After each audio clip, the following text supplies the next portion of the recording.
Hi everyone, welcome back to my channel. तो आज मैं आप लोगों को पेशेंट सेफ्टी रिलेटेड इंडिकेटर्स के बारे में बताऊंगी कि ये इंडिकेटर्स कौन से होते हैं। और ये वीडियो बनाने का बेसिकली मकसद मेरा ये था कि किसी ने मुझसे क्वेश्चन पूछा था कि पेशेंट सेफ्टी रिलेटेड इंडिकेटर्स कौन से होते हैं। हालांकि हमने तो अभी तक NABH में इतने इंडिकेटर्स पढ़े हैं, ठीक है। तो पेशेंट सेफ्टी रिलेटेड इंडिकेटर्स जो हैं ये इनकी कैटेगरीज हैं। अगर आपने पुरानी एडिशन कभी फॉलो की होगी तो उसमें जो इंडिकेटर्स हैं वो अलग अलग कैटेगरीज में डिवाइड है। जैसे कि इन्फेक्शन कंट्रोल से अलग होंगे और पेशेंट सेफ्टी से अलग होंगे, ठीक है, और जो क्लिनिकल रिसर्च से रिलेटेड अलग होंगे, ठीक है। इस तरीके से एक आई थिंक मैंने वीडियो भी बनाई थी मॉर्बिडिटी और मोर्टालिटी रिलेटेड इंडिकेटर्स। तो इस तरीके से जो है कैटेगरी में डिवाइड किया हुआ था और वो CQI चैप्टर में था। तो किसी ने मुझसे एक क्वेश्चन किया कि ऐसा सर ने हमसे डायरेक्टली सिर्फ क्वेश्चन पूछा, मींस इंटरव्यू हुआ होगा, तो उनसे क्वेश्चन पूछे कि पेशेंट सेफ्टी रिलेटेड जो इंडिकेटर्स है उसके बारे में बताइए थोड़ा। तो आई थिंक वो आंसर नहीं कर पाए, इसलिए उन्होंने मुझसे ये क्वेश्चन किया था। तो आज मैं सभी को ये बताऊंगी कि पेशेंट सेफ्टी रिलेटेड इंडिकेटर्स कौन से होते हैं। वैसे तो आप में से कई लोग जो हैं वो जानते भी होंगे, जो प्रैक्टिस करते हैं एज अ क्वालिटी पर्सनल, जो हाईली प्रोफेशनल्स हैं उनको तो कैटेगरीज का पता होगा। बट स्टिल एक बार मैं चाहती हूँ कि आप लोगों को बता दूं कि पेशेंट सेफ्टी रिलेटेड इंडिकेटर्स कौन से होंगे। और ये बेसिकली जो चीज है आपको इंटरव्यू में भी पूछी जा सकती है। जैसे आप क्वालिटी के लिए इंटरव्यू देने जाएंगे, क्वालिटी के डिपार्टमेंट के लिए, तो उनमें अगर ये क्वेश्चन पूछा जाए तो आप इजीली आंसर कर सकते हैं क्योंकि आपको कैटेगरीज का पता होगा, ठीक है।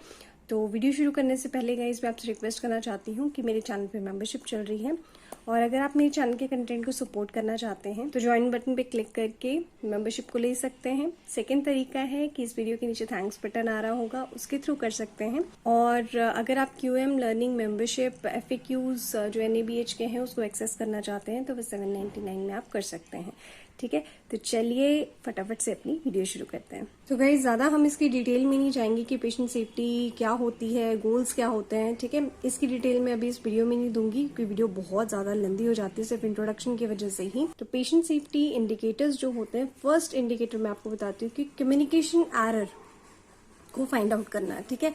अब कम्युनिकेशन एरर जो है, कम्युनिकेशन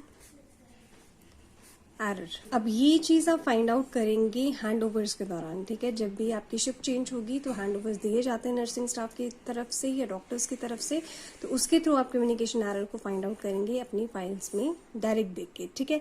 अब हैंडओवर जो है, हैंडओवर मीन्स अपनी ड्यूटी में उस पर्सन ने काम किया, उसके बाद जब उनकी ड्यूटी ऑफ होती है तो जाने से पहले उस पर्सन का क्या प्लान ऑफ केयर था, क्या मेडिकेशन थी, वो सारी डिटेल्स जो है आप सेकेंड पर्सन को देके जाएंगे शिफ्ट खत्म होने के बाद।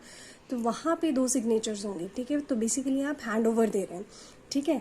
तो हैंडओवर देते टाइम आपने एक रेफरेंस में आपको बताती हूँ, उसको यूज़ करना है इस बार टूल, ठीक है। इस बार टूल जो है वो कम्युनिकेशन के लिए यूज़ किया जाता है। अब ये टूल की वीडियो मैंने एक बनाई है, वो आप चेक कर सकते हैं और उसको मैं आई बटन में डाल दूंगी, आप चेक कर लेना। इस बार टूल क्या चीज़ है, उसको किस तरीके से एक्टिवेट किया जाता है, मीन्स ये सारी डिटेल्स जो है मैंने उस वीडियो में दी हुई है। तो आप इस बार टूल के बारे में अच्छे से पढ़ लेना। हैंडओवर का टूल है, ठीक है। तो हैंडओवर बेसिकली निकाला कैसे जाता है, हैंडओवर के लिए न्यूमरेटर और डिनोमिनेटर मैं आपको बता देती हूँ। हैंडओवर में बेसिकली जो न्यूमरेटर है वो है total number of handover done by total handover opportunities, ठीक है, इनटू 100। तो ये है हैंडओवर को निकालने का तरीका। अब हैंडओवर अपॉर्चुनिटीज आपको 3 मिलेंगी, मॉर्निंग शिफ्ट, इवनिंग शिफ्ट और नाइट शिफ्ट, ठीक है। तो इस तरीके से आप हैंडओवर निकाल सकते हैं, तो उससे आप कम्युनिकेशन एरर्स को आइडेंटिफाई कर सकते हैं। अब सेकंड जो इंडिकेटर है पेशेंट सेफ्टी से रिलेटेड वो है पेशेंट आइडेंटिफिकेशन एरर, ठीक है। पेशेंट आइडेंटिफिकेशन एरर, ये डिटेल्स मैं आपको इसलिए दे रही हूँ अगर आपको इंटरव्यू में कोई क्वेश्चन पूछे तो आप अच्छे से एक्सप्लेन कर पाएँ, और साथ ही साथ अगर असेसर्स पूछें तो बहुत ही अच्छे से एक्सप्लेन कर पाएँ, ठीक है।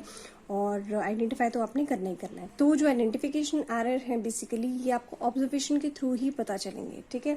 तो इसको निकालने का फॉर्मूला है total number of patients, total number of patient identification error, कितने आइडेंटिफिकेशन एरर हुए, ठीक है।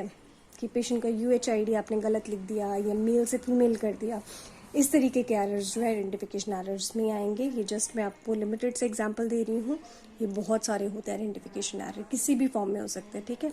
बाय कितने पेशेंट्स हैं, total number of patients into 100। तो बेसिकली आप इसके थ्रू जो है आइडेंटिफिकेशन एरर्स को निकाल सकते हैं, ठीक है। आपको ऑब्जर्वेशन के थ्रू पता चलेगा, इसमें कोई ऐसा टूल नहीं है यूज़ करने के लिए, आपको डायरेक्ट जो है ऑब्जर्व करना पड़ेगा आपको, मीन्स जहाँ जो पर्सन वहाँ पे प्रेजेंट है एक्चुअल सिचुएशन में, जो डॉक्टर्स हैं, जो नर्सेज हैं, ठीक है। इसके अलावा जो थर्ड है वो है आपका हैंड हाइजीन प्रैक्टिसेस, ठीक है। हैंड हाइजीन के बारे में सभी जानते हैं, ठीक है। तो हैंड हाइजीन जो है बेसिकली आपको ये जो इंडिकेटर है ये आपको टूल के थ्रू ही निकालना पड़ेगा। WHO का जो है ऑब्जर्वेशन टूल है जिसको आपने यूज़ करना है, और ये ऑब्जर्वेशन टूल आपको इजीली इंटरनेट पे अवेलेबल, मतलब इंटरनेट पे आपको इजीली मिल जाएगा, ठीक है, इजीली अवेलेबल है। तो आप उसको डाउनलोड कीजिए। अगर किसी ने नहीं करना स्टार्ट किया या NABH के लिए आप प्रिपेयर कर रहे हो तो आप साइट पे विजिट करके WHO का जो ऑब्जर्वेशन टूल है उसको निकाल के आप ये जो इंडिकेटर है उसको कंप्लीट कर सकते हो। अब ये इंडिकेटर निकालने के लिए आपको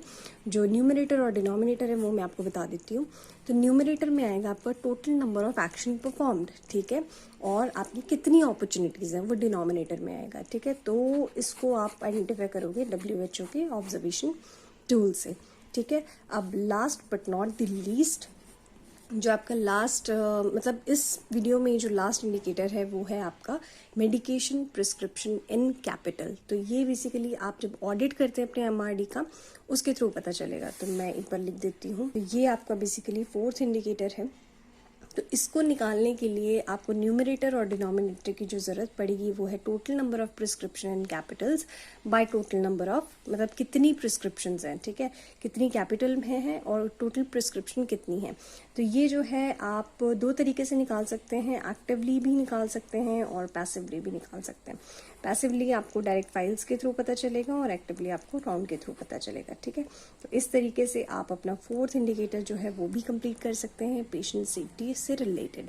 तो अगर आपसे कोई इंटरव्यू में क्वेश्चन पूछे कि पेशेंट सेफ्टी से रिलेटेड इंडिकेटर बताइए, तो ये 4 इनफ है और इसको एक्सप्लेन भी करना आना चाहिए। इसलिए मैंने इस वीडियो में एक्सप्लेन किया है कि ये इंडिकेटर क्या है, क्या न्यूमरेटर है, क्या डिनोमिनेटर है, कैसे आइडेंटिफाई करोगे, ठीक है। तो जो लोग अभी NABH के लिए प्रिपेयर कर रहे हैं तो आप लोग जो है डाउनलोड कीजिए, जो भी टूल्स हैं उनको पढ़िए और उसको इम्प्लीमेंट करने की कोशिश कीजिए, ठीक है।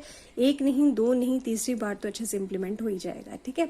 तो जो ऑलरेडी NABH हॉस्पिटल्स हैं उनको इसके बारे में काफ़ी हद तक पता होगा, एटलीस्ट 80-90% तो पता ही होगा। अगर आप पेशेंट सेफ्टी से रिलेटेड अपने खुद के इंडिकेटर्स बनाना चाहते हैं तो बहुत अच्छी बात है, कोई आपको रोकेगा नहीं, क्योंकि आप एक तरीके से इम्प्रूवमेंट ही कर रहे हैं अपने हॉस्पिटल में, ठीक है। तो आप खुद से भी पेशेंट सेफ्टी से रिलेटेड इंडिकेटर्स बना सकते हैं, बट ये इंडिकेटर्स आपको बोलने ही बोलने हैं, ठीक है, अगर कोई क्वेश्चन पूछता है तो ठीक है गाइज, आज के लिए बस इतना ही। उम्मीद करती हूँ आज का टॉपिक आपको इन्फॉर्मेटिव लगा होगा। अगर इन्फॉर्मेटिव लगा है तो प्लीज़ लाइक ज़रूर कर दें और शेयर करें मेरी वीडियो को सूटेबल ऑडियंस के साथ, और सब्सक्राइब करें मेरे चैनल को। मैं मिलती हूँ आपसे नेक्स्ट न्यू वीडियो में। Till then bye bye, take care and stay safe.